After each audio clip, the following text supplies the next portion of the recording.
Pwede nga bang mag-upload ng 3 video kahit isang product lang? Abay syempre, oo naman. Pwedeng 3, 4, 5, 6, 7, 8 na video kahit isang product lang.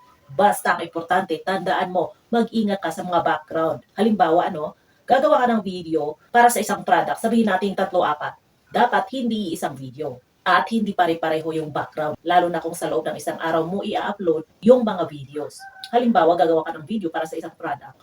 Make sure na magkakaiba yung angle, yung background, at syempre yung content ng video. Magkakaiba yung paraan ng pag-promote mo, yung mga sinasabi mo, at pati na rin yung damit. Okay lang na isang damit, basta magkakaiba yung content, yung paraan ng pag-promote mo ng video, yung background. So, halimbawa sa loob ng isang araw, meron kang isang product na i-video, dapat magkakaiba yung background para na rin iwas violation. Baka kasi madedetect yan as repurpose or re-upload. Parang in-upload mo lang siya, lalo na kung isa lang yung damit mo or color ng damit mo.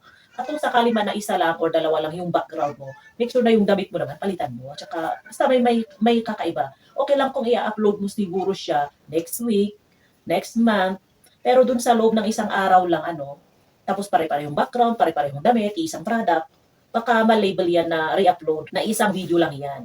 Kaya pwede kang mag-upload ng 3, 4, 5, or 6 na video at isa lang yung product.